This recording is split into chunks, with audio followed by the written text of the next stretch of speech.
हर एक NEET aspirant का सपना होता है कि वो नीट जैसे one of the toughest exam in India को क्रैक करके एक अच्छे मेडिकल कॉलेज में एडमिशन ले।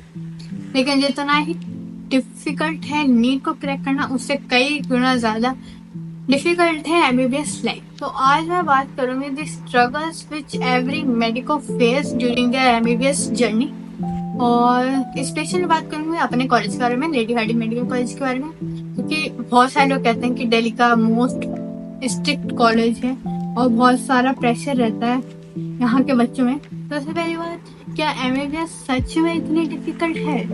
तो आंसर है yes, obviously.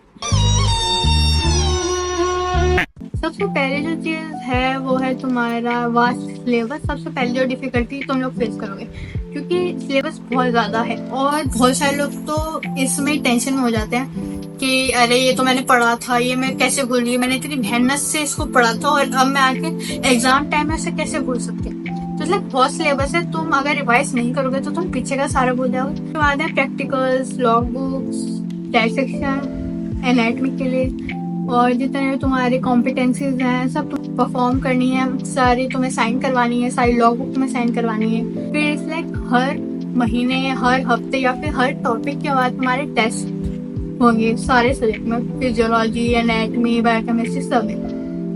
But test personally मुझे लगता है कि तुम्हारी हेल्प करते हैं, क्योंकि क्या होता है पढ़ते पढ़ते तुम इतना एग्जॉस्ट हो जाओगे कि तुम एक पॉइंट पे छोड़ दोगे, अरे यार नहीं अब नहीं हो रहा, अब नहीं पढ़ाई जा रही, अब थोड़ी मस्ती कर लेते हैं क्या। बट ये है कि अगर तुम्हारे टेस्ट होंगे तो तुम्हें पता है कि एक टारगेट मिल जाएगा कि इस दिन से पहले मुझे ये वाला पार्ट कंप्लीट करना है, मतलब एटलीस्ट एक बार पढ़ना है। क्योंकि अगर तुम धीरे धीरे पढ़ोगे तो तुम्हें एंड में एक साथ सारा सिलेबस करने की कोई जरूरत नहीं पड़ेगी। इसलिए कि अगर तुमने एक चीज पहले पढ़ रखी हो तो तुम्हें दोबारा पढ़ने में इतनी दिक्कत नहीं करेगी। तो टेस्ट से तुम्हारा ही फायदा है। और ये टेस्ट भी ऐसे होते हैं फॉर्मेटिव असेसमेंट, लेकिन तुम लोगों के लिए होते हैं जो टेस्ट होते हैं कि तुम्हारा कैसा परफॉर्मेंस है, तुम्हें क्या लगता है। इसलिए कोई तुम्हें जज नहीं करेगा। एमबीबीएस में किसी को कोई फर्क नहीं पड़ता तुम्हारे कितने नंबर है, ना तुम्हारे दोस्तों को, ना जिसे तुम जानते हो, ना किसी को कोई फर्क नहीं पड़ता। वो टेस्ट सिर्फ तुम्हारे लिए कि तुम्हें कितना करना है, और इसलिए कि तुम्हें टारगेट मिल जाए कि हाँ इस दिन तक मुझे ये अपनी चीज कंप्लीट करनी। तो इससे क्या होगा कि तुम्हारे पास एंड ऑफ द ईयर में तुम्हारे पास प्रेशर नहीं बनेगा कि मुझे ये कवर करना है, ये कवर करना है। इसलिए छोटे छोटे जो टेस्ट आएंगे बीच में, वो तुम्हें हेल्प करेंगे कि अपने छोटे छोटे माइलस्टोन को अचीव करने के लिए। इन टेस्ट के इंटरनल में नहीं लगते, इंटरनल मार्क्स लेंगे वो हमें टर्म्स के। टर्म्स दो टर्म्स होते हैं, टर्म 1, टर्म 2, फिर होता है सेंटर, फिर होंगे तुम्हारे फाइनल एग्जाम्स। इवन टर्म्स का जो एनवायरनमेंट होता है ना, वो बहुत जरूरी है तुम लोगों के लिए।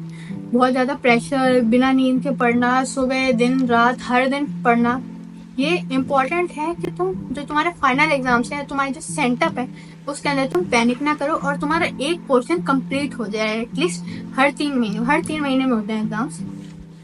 तो ये तुम लोगों के लिए फायदेमंद है। ऐसा नहीं कि बहुत ही ज्यादा स्ट्रिक्ट है या फिर क्या, हर चीज चिल एमबीबीएस में। अगर तुम उसे सीरियसली नहीं ले रहे, सीरियसली लेनी है, मैं ये नहीं कह रही कि हर चीज को जोकिंगली लेना है, लेकिन इतना सीरियसली लेना कि तुम्हारे वो आगे वाली परफॉर्मेंस पे अफेक्ट करे, या तुम्हारे जो भी तुम इतनी टेंशन ले रहे हो कि तुम कुछ भी चीज एंजॉय नहीं कर पा रहे हो, कुछ भी चीज तुम्हारे मन नहीं लग रही, ऐसा कुछ नहीं करना है। जो भी मेन जो एग्जाम्स के, जो इंटरनल एग्जाम्स के जो मार्क्स लेंगे वो लगते हैं सेंटर पे, और जो तुम्हारे फाइनल होंगे बाकी तो उसके अंदर फाइल वगैरह भी इंक्लूड होते हैं, तो उसकी इतनी टेंशन नहीं लेनी। फिर आता है एग्जाम्स के लिए बच्चे अपनी नींद छोड़ देते हैं, सब छोड़ देते हैं। करना है वो चीज, करनी पड़ेगी वो चीज, क्योंकि जब तुम्हारा एग्जाम करीब आ रहा होगा और तुम्हारा सिलेबस इतना सारा बचा होगा तो तुम्हारे पास एक ही ऑप्शन बचता है, अपनी नींद खराब कर। लेकिन फिर भी ऐसा नहीं करना है कि बिना सोए तुम एग्जाम देने चले गए। इसलिए थोड़ा बहुत सो लो, 1-2 घंटे या फिर 3-4 घंटे तो तुम जरूर सो। फिर जो दूसरी बात आती है जो प्रोफेसर्स वगैरह, इसलिए कि कुछ लोग तो अच्छे हैं, कुछ एसआरस अच्छे होंगे, कुछ पीजीज अच्छे होंगे, कुछ होंगे जो तुम्हें छोटी छोटी बात पे डांटेंगे, या छोटी छोटी बात पे तुम्हारी मे बी इंसल्ट भी करेंगे। लेकिन अब वो हर एक पर्सन टू पर्सन वेरी करती है, कुछ लोग अच्छे होते हैं, कुछ लोग बुरे होते हैं। तो किसी प्रोफेसर या फिर किसी सीनियर की बात का बुरा नहीं मानना है। अपने दोस्तों से बात करो, अगर तुम्हें किसी चीज का बुरा लगा है तो तुम उसे बोलो। अगर तुम उसकी जितनी बात करोगे उस बारे में, तो तुम उस चीज को भूलते जाओ, और एक पॉइंट ऑफ टाइम के बाद तो तुम्हें हो जाएगा कि हाँ ये तो डांट रहा है, ये तो डांटते ही है, सुन लेना है, सुन लेंगे और क्या।